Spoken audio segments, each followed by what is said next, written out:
मंजिलें उनको मिलती है, कहते हैं मंजिलें उनको मिलती है जिनके सपनों में जान होती है, जिनके सपनों में जान होती है। पंखों से उड़ान नहीं मेरे भाइयों, हौसलों से उड़ान होती है। तो हौसला बनाए रखिए, आपका हौसला मजबूत होना चाहिए। आज नहीं हुई तो कल अपने पद को पाएंगे। राजनीतिक में आए हुए युवा भाइयों को मैं यही संदेश देना चाहता हूँ। जी जी साथियों नमस्कार। आज का हमारे आदरणीय जो है बहुत ही खास हमारे मेहमान जुड़ चुके हैं। इसका मैं परिचय आपको बताना चाहूँगा। ये हैं श्री दिलीप बंजारे जी, अध्यक्ष सेवा दल मुंगेली। सर जी, आपका हमारे इस यूट्यूब चैनल पर आपका बहुत बहुत स्वागत है। धन्यवाद बंजारे जी। सर, हम चाहेंगे कि हमारे जो आम जनताएं हैं जो देख रहे हैं हमारे इस पॉलिटिक्स एक्सप्लेन चैनल को, जी आपका परिचय बताएंगे। मैं हूँ दिलीप बंजारा, जिला अध्यक्ष कांग्रेस सेवा दल मुंगेली, छत्तीसगढ़। जी सर जी, हम अब आपसे अब प्रश्न करेंगे। जी, राजनीति में आपका मुख्य वजह क्या रहा जो आप आते हैं? क्योंकि लोग जो है पढ़ाई लिखाई के बाद जो है लोग जो है युवा पर्सन होने के बावजूद भी नौकरी के लिए तलाश में भटकते हैं, कहीं अपने मंजिल देखते हैं, लेकिन आपने राजनीति को ही सर्वश्रेष्ठ क्यों चुना? मैं राजनीति के बारे में उस फील्ड के बारे में बोलने के पहले मैं एजुकेशन के बारे में बता दूं, अपनी शिक्षा के बारे में बता दूं। मैंने छत्तीसगढ़ और मध्य प्रदेश, उस समय एक था मध्य प्रदेश, उस समय मैंने 1994 में डिप्लोमा किया इलेक्ट्रिकल इंजीनियरिंग से। उसके बाद बीएचएल में 1997 में बीएचएल में था एक साल, उसमें अप्रेंटिसशिप किया। उसके पश्चात मैं पुनः अपनी ट्रेनिंग समाप्त करने के बाद इस छत्तीसगढ़ मुंगेली आया, अपने जन्म स्थान में आया। यहाँ पर देखा तो इसके पहले, राजनीतिक में आने के पहले, मैं ट्रैवलिंग माने बस भी मेरी चलती थी कवर्धा से बिलासपुर की ओर। पहली गाड़ी थी 6 बजे, ऐसे ही मेरी गाड़ी बस चल रही थी उस समय। उसके बाद मैं राजनीतिक में आया। राजनीतिक में आने के कारण ये मैं देखा कि मनुष्य का जन्म ही होता है सेवा के लिए। तो आप घर में सेवा दीजिए या राजनीतिक में आकर आम जनता जनार्दन का सेवा करें। सेवा सेवा होता है। तो मैंने देखा कि राजनीतिक में वह ताकत है कि आप हर क्षेत्र में सफलता प्राप्त कर सकते हैं। जी बशर्ते क्या है, आपकी नीयत साफ होना चाहिए। जिस राजनीतिक में आप जुड़ रहे हैं या राजनीतिक में आने के बाद आप सेवा करना चाहते हैं, तो आपका आत्मा, आपका नीयत बहुत ही क्लीन होना चाहिए। तो श्योर ही आप राजनीति के क्षेत्र में सफल होंगे और आम जनता जनार्दन का आप सेवा करेंगे।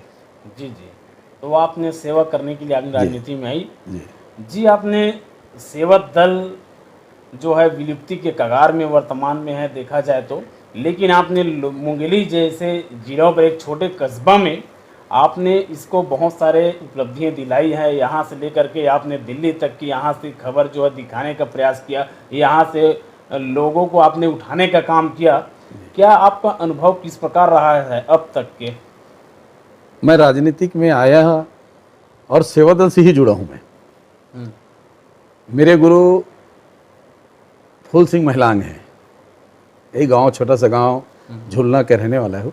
उन्होंने मुझे सेवा दल में ज्वाइन कराया। मैं सेवा दल क्या होता नहीं जानता था।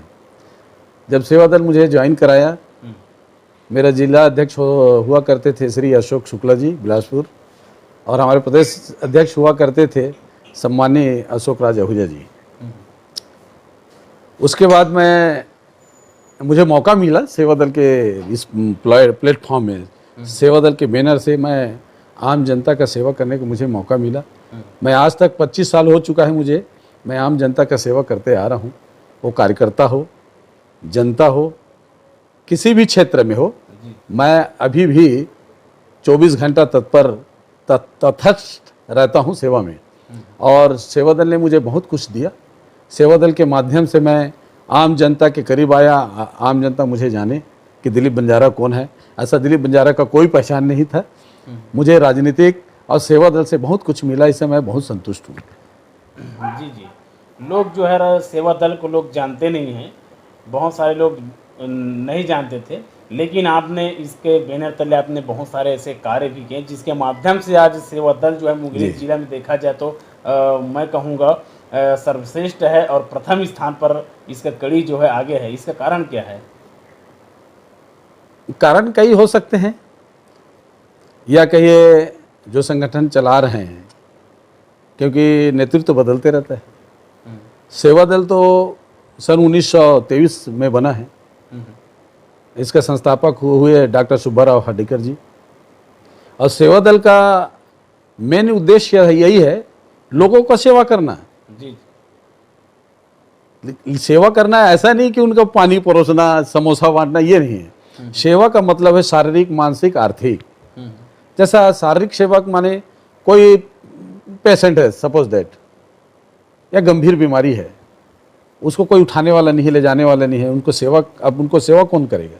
तो सेवा दल, हमारे साथी सेवादली लोग उसको उठा के हॉस्पिटल ले जाएंगे, उसका ट्रीटमेंट कराएंगे, ट्रीटमेंट कराने के बाद उसको एक सुरक्षित जगह में रखेंगे। उसी तरह जैसे आर्थिक है, किसी को बच्चे को, गरीब बच्चा है जैसा, उसको शिक्षा प्राप्त करने में कठिनाई जा रही है या फीस पटाने में कठिनाई हो रही है, तो उस समय सेवा दल के लोग आर्थिक मदद भी करते थे। तो और ये हो गया शारीरिक मदद और आर्थिक मदद। अब मानसिक मदद, मानसिक माने होता है जैसा कहीं स्कूल है, टीचर की कमी है, तो वहाँ पर सेवादली जाते थे और एक सब्जेक्ट चुनकर छात्राओं को पढ़ाते थे। तो ये सेवा है। और सेवा दल पहले हिंदुस्तान सेना के नाम से जाना जाता था। ये उस समय जब युद्ध हुआ चीन और भारत का, उस समय भी सेवा दल लोग एक डाकिया के रूप में काम किए। इसमें बच्चे लोग सेवा दल था, महिला लोग और हम लोग जो थे सीनियर लोग, सभी लोग सेवा दल के लोग एक डाकिया के काम किए, एक मैसेज देने का काम करते थे, सीक्रेट मैसेज देते थे, ताकि उस समय जब युद्ध हो रही थी, उस समय चीन और भारत का, उस समय हमारे सेवा दल लोग एक स्वतंत्र संग्राम सेनानी के रूप में काम किए। जी। मुंगेली में क्या आपका और क्या काम आपने किया जो विशेष रूप से आम लोगों ने इसका लाभ उठाया, आपके माध्यम से और अनेक जो है कार्य भी हुए होंगे, ऐसा कुछ?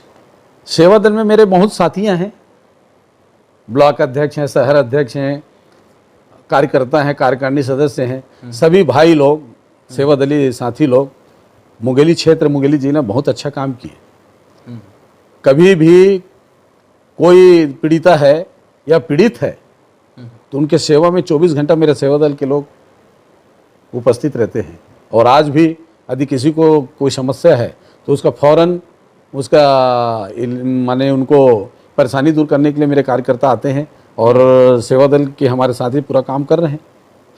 जी जी जी। एक आपको मुंगेली विधानसभा में हमने एक और देखा है कि मुंगेली विधानसभा में आपने हमेशा जो है एक छोटे कार्यकर्ताओं का उसका उत्साह, उसका उम्मीद आपने हमेशा और उसका सम्मान आपने बढ़ाने का जो काम करते हैं, निश्चित है ही एक आने वाला समय में ये बहुत ही इसका वर्चस्व रहेगा। क्या आप कहेंगे इसके बारे में? और सेवा दल जमीन से जुड़ते हैं, हवाई में नहीं जाते हम लोग। सेवा दल के लोग गांव-गांव जहां लोग नहीं पहुंच पाते वहां सेवा दल के साथी पहुंचते हैं, कार्यकर्ता पहुंचते हैं और घर में घुसकर वहां जाकर लोगों के साथ बैठकर पानी पीकर उनके दुख दर्द को वापस में बांटते हैं। इसलिए सेवा दल के कार्यकर्ता कभी न डरे हैं न डरते हैं, हमेशा मजबूत रहते हैं और अपने क्षेत्र में मजबूत रहते हैं हम लोग, और हमेशा काम करने के लिए तत्पर रहते हैं। सेवा दल जहाँ जहाँ सेवा दल कमज़ोर हुआ वहाँ सरकार संगठन कमज़ोर हुई है।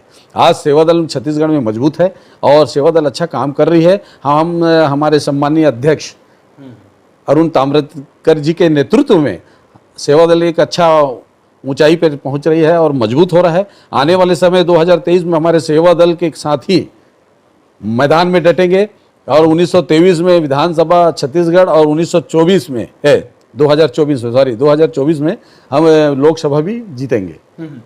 मैं ये कह रहा था कि जो है आपने हमेशा जो है कार्यकर्ताओं का आपने सम्मान उसका बढ़ाया है, हमेशा उसको सम्मान देते हैं। क्या इसमें जो कार्यकर्ता जो रहते हैं, क्या इनसे आपसे जुड़ करके क्या अपने आप को गौरवान्वित भी महसूस बहुत सारे लोग करते हैं? इसके क्या खास राज है?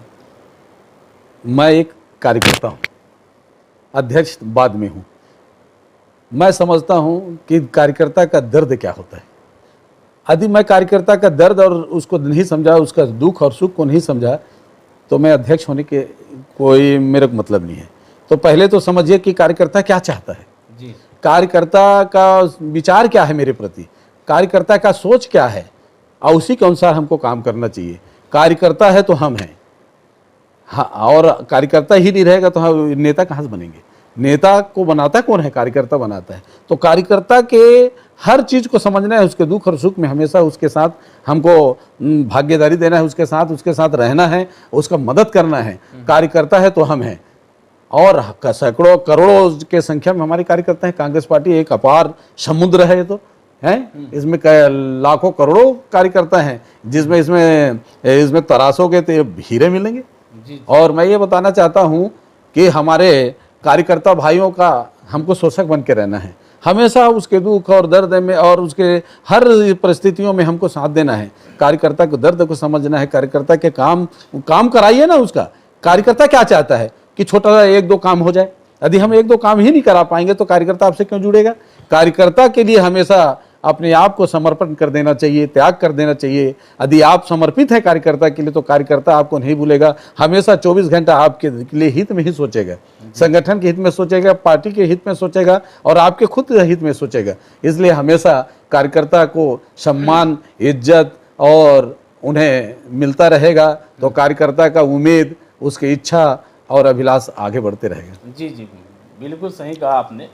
और आपने एक और काम किया है, आपने कोरोना काल में आप प्रवासी मजदूरों को आपने केवल एक मैसेज के माध्यम से आपको जानकारी प्राप्त हुई और आपने उसे तत्काल संज्ञान में लेते हुए अपने टीम के साथ, आपके सहयोगियों के साथ आपने कितने लोगों का आपने सहयोग किया और आप वो जो फंसे थे बाहर में उसको आपने लाने में भी आपने सफल प्राप्त की। जी जी जी।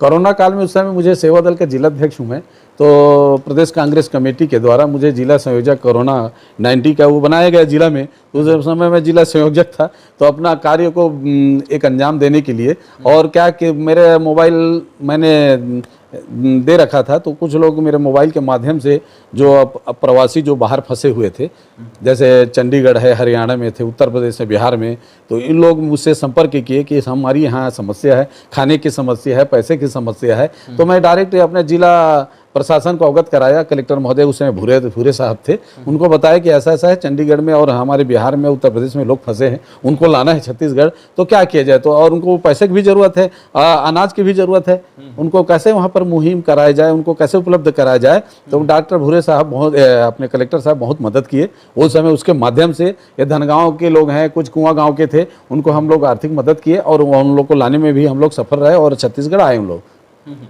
जी जी जी। आपने एक राजनीति है जो आपका जो सफ़र रहा और सामाजिक साथ साथ राजनीति में आपका बहुत इंटरेस्ट रहा।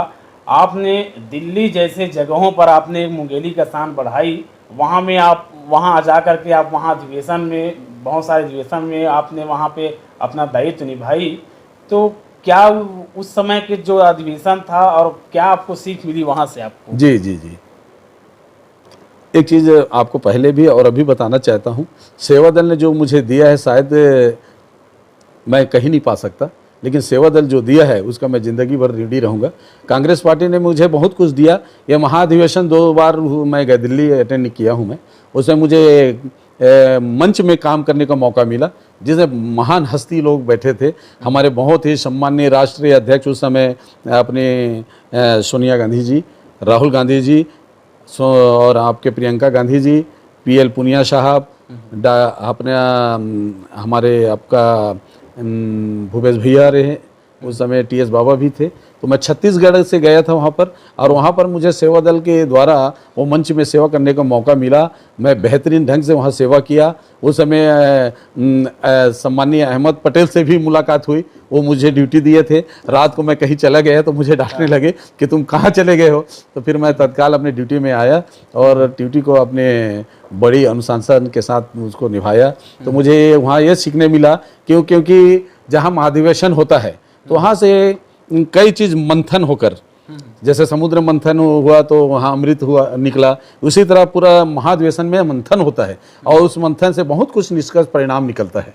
तो उसमें क्या था कि परिवर्तन, लोग परिवर्तन चाहते थे। तो उस समय फिर वही महाधिवेशन हुआ, उसमें छत्तीसगढ़ में भी सरकार बनी। महाधिवेशन से आए हम लोग, उसके बाद छत्तीसगढ़ में सरकार बनी। तो मैं अधिवेशन से ये सीखने मिलता है कि अनुशासन लाता है, अधिवेशन एक अनुशासन लाता है आपको फील्ड में कैसा काम करना है ये आपको बताया जाता है, और आगे की रणनीति क्या रहती है, सरकार बनाना है जहाँ जहाँ आपको सरकार बनाना है वहाँ रणनीति तैयार करेंगे, उनके लिए काम कैसे करना है, और कौन सा सब्जेक्ट में आपको लेकर जनता के हित में, जनता के लिए आप मैनिफेस्टो तैयार करेंगे, ये महाधिवेशन में बताया जाता है। जी जी, आपने बिल्कुल सही कहा। और क्या संगठन को कैसे चलाएं, इसके लिए आपको काफ़ी अच्छा अनुभव है, तो क्या हमें इसके बारे में आप विस्तार से थोड़ा बताएं कि संगठन को कैसे चलाएं, इसमें मजबूतियां कैसे है, चाहे सामाजिक संगठन हो, चाहे अन्य राजनीतिक संगठन हो, चाहे विभिन्न प्रकार के युवा साथी जब अपने संगठन बना के गाँव स्तर पर वो कार्य करते हैं, वो कैसे और आगे बढ़ें और कैसे आगे वो बढ़ाने के लिए वो कार्य करें। आपको बताना चाहूँगा, सेवा दल में मुझे 25 साल तकरीबन होने जा रहा है, और हार्डली 15 साल मैं जिलाध्यक्ष कांग्रेस सेवा दल मुंगेली और बिलासपुर में था, और मुंगेली में लगातार मैं सेवा दल का जिलाध्यक्ष हूँ। और एक सेवा दल के जिला अध्यक्ष होने के नाते मैं महिला कांग्रेस में भी, युवा कांग्रेस में भी, NSY में भी, मेन कमेटी में भी हमेशा 24 घंटा मैं तत्पर कार्य करने के लिए रहता हूं, और कोई भी मीटिंग मेरे द्वारा छूटती नहीं है, और मेरी उपस्थिति 100 में 101% उपस्थिति रहती है। तो मैं ये बताना चाहूँगा संगठन कैसा चला जाता है, जब तक आपके दिल में प्यार कार्यकर्ता के लिए नहीं रहेगा, अपने पदाधिकारी के लिए नहीं रहेगा, आपके कार्यकारिणी लोगों के लिए नहीं रहेगा, तो संगठन मजबूत नहीं होगा। संगठन मजबूत कब होगा, जब उसमें अनुशासन रहेगा, त्याग रहेगा, समर्पण की भावना रहेगा, भाईचारा रहेगा, बंधुत्व रहेगा। तो ये गुण सभी होना चाहिए, सभी के लिए सेवा की भावना होना चाहिए। यदि आप में सेवा का भावना नहीं है, आप में स्वार्थ है, तो संगठन नहीं चल पाएगा, कार्यकर्ता आपसे दूर भागने लगेगा। तो कार्यकर्ता के दिल को जीतना है, मेन तो कार्यकर्ता होते हैं जो संगठन को मजबूत करते हैं। अकेले आप तो पूरा काम नहीं कर सकेंगे, आप अपने लिए कार्यकारिणी तैयार करेंगे, पदाधिकारी करेंगे, उनको पोस्ट देंगे, है। जब आपके पदाधिकारीगण काम ही नहीं करेंगे तो आप संगठन कैसे मजबूत होगा। तो संगठन को मजबूत करने के लिए पहले जिला अध्यक्ष को, सब बड़ों को सम्मान देना चाहिए, छोटों को प्यार करना चाहिए, और जितने अपने पदाधिकारी हैं उसको समय में, मंथली 1 महीने में 2 बार या 3 बार सब महीने के अंदर मीटिंग लेना चाहिए, और उनकी भावना को समझना है कि हमारे पदाधिकारी क्या चाहता है, पदाधिकारी क्या चाहता है, और ये समझना है कि हमारे कार्यकर्ता क्या चाहता है। तो इसलिए हमेशा हमको पोषक बन के रहना चाहिए। संगठन में एक पोषक के रूप में आप अध्यक्ष रहेंगे तो आपका संगठन मजबूत होगा, उसमें अनुशासन आएगा, उसमें काम करने की और तरीके पैदा होंगे, उनको मालूम होगा, और क्षेत्र में काम करेगा, होट निकालने का काम करेगा, कैसे होट निकालना है, कैसे होट डलवाना है, ये कार्यकर्ता को आप समझाएंगे। कार्यकर्ता का दिल जीतिए, कार्यकर्ता को बहुत बहुत प्यार करिए। तो मैं आपसे वादा करता हूँ, कार्यकर्ता को अधिक प्यार करना, आप प्यार करते रहेंगे और उसको प्यार करेंगे तो अवश्य अपने क्षेत्र में कार्यकर्ता बहुत अधिक काम करेगा, 24 घंटा काम करेगा वो। जी, आपने मुंगेली शहर में उस समय की बात है, पुराने समय की, लगभग 15 साल 20 साल के लगभग होने वाले होगा। तो उस समय आपने सभी के हित को देखते हुए आपने सामाजिक बदलाव में भी विभिन्न आपने परिवर्तन किया, और अन्य समाज के लोगों के साथ भी आपने हमेशा कदम कदम चला करके चला। तो आपने किस प्रकार उस समय आपने कार्य किया? मैंने आपको पहले भी बताया था, इस मानव का जन्म ही मानव सेवा के लिए है। पहले तो आदमी राजनीति के आने के पहले सामाजिक सेवा करता है, पहले माता पिता की सेवा करता है, भाई बहनों की सेवा करता है, उस परिवार में जितने सदस्य हैं उनके सेवा में लोग रहते हैं, क्योंकि नेता तो वहीं से पैदा होता है। जैसे किसी को जिम्मेदारी दिया कि आप घर सफाई कराओगे, किसी को जिम्मेदारी दिया कि आप खेती करोगे, किसी को जिम्मेदारी दिया कि आप सब्जी लाओगे, किसी को जिम्मेदारी दिया कि आप सिलेंडर लाओगे, तो सब ये जिम्मेदारी मिलना ही एक नेतागिरी है, नेता है। क्योंकि नेता को एक जिम्मेदारी मिलता है, तो समाज से ही नेता पैदा होता है। और हमारा जो ज़िंदगी और जो आज हम जो शरीर हमारा टोटल मानव सेवा के लिए है, और इसी में अपना मानव सेवा करते करते अपनी ज़िंदगी बिताना है। तो मैं मुंगेली में कुछ वर्ष पहले, पड़ाव चौक के बारे में आप सब जानते होंगे, लोग बदनाम करते थे कि पड़ाव चौक में ऐसा प्रोस्टिट्यूशन चलता है। बहुत दिनों से मैं सोचता रहा कि इसके लिए क्या किया जाए, क्योंकि यहाँ पर बेटियां भी रहती हैं, बेटा भी रहते हैं, बहू लाना है, बेटियां भेजना है, तो यहाँ समस्या आता था पड़ा चौक में, और लोग मुंगेली को बदनाम करते थे दूसरे क्षेत्र के लोग। तो उसके लिए मैंने सोचा कि क्यों ना इस प्रोस्टिट्यूशन को यहाँ से ख़त्म किया जाए। इसके लिए पहले हमने हमारी पहली एसपी मैडम श्रीमती पारुल माथुर जी, उसके साथ हम लोग मिले, उनको अपनी विचार बताया। उसके बाद यहाँ पर हम लोग पड़ाव चौक में गुलाबी गैंग का गठन किया, जिसमें राजकुमारी हिंडोरे जो अभी वर्तमान में एल्डरमैन है नगर पालिका, उसको अध्यक्ष बनाया गया। और उस गुलाबी गैंग के नेतृत्व में उस प्रोस्टिट्यूशन को ख़त्म किया गया। आज वहाँ से पूरी तरीक़े से जड़ ख़त्म हो चुका है प्रोस्टिट्यूशन का, और वहाँ पर लोग आ रहे हैं, बहू ला रहे हैं, जी बेटी भेज रहे हैं, यानी समाज में एक सुधार का काम हुआ है। और आपको बता दूं, मैं बीच में भी बजरंग अखाड़ा जो यहाँ पर हमारे स्कूल के है, जो छात्र है हमारे पीछे, यहाँ बड़ा मेन सिटी के पीछे, जहाँ बजरंग अखाड़ा एक बहुत बड़ा ज़मीन है। तो मैं कहा अरे ये जो बजरंग अखाड़ा है हमारे कई वर्षों का ये अखाड़ा है, जो यहाँ पर अपने शौर्य प्रदर्शन करते हैं लोग, और इसी अखाड़े की ज़मीन को लूटने वाले थे लोग। तो उसमें भी मैंने बहुत मदद किया। हमारे परमानंद कछवाहा जी आए, बोले भैया जी हमारी मदद करोगे? तो मैंने क्यों नहीं करेंगे, और उसका मदद किया। आज बजरंग अखाड़ा ज्यों का त्यों है, बच गया है।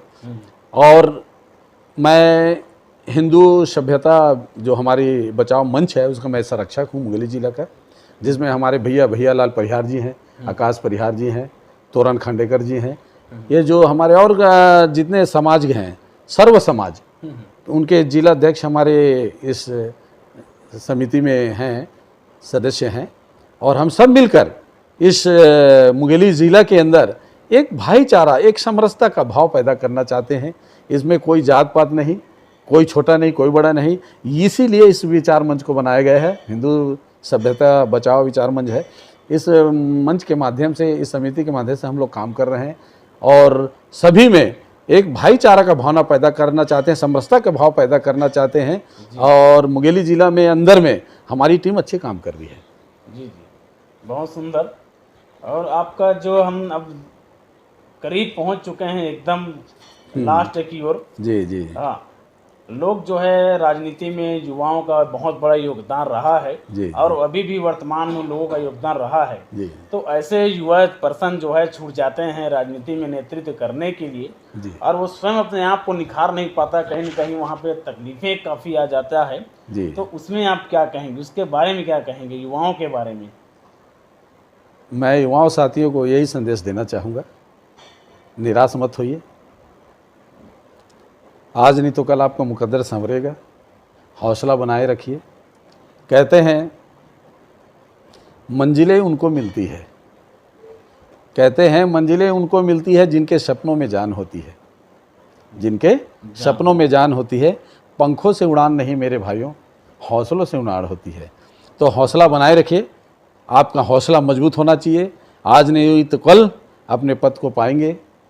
राजनीतिक में आए हुए युवा भाइयों को मैं यही संदेश देना चाहता हूँ। जी, बिल्कुल सरदम्भिक, एकदम सटाक, एकदम सटीक आपने कहा है। और निश्चित ही यह सोचने वाली बात है जो आपने एकदम उत्साह आपने युवाओं का आपने बढ़ाया है।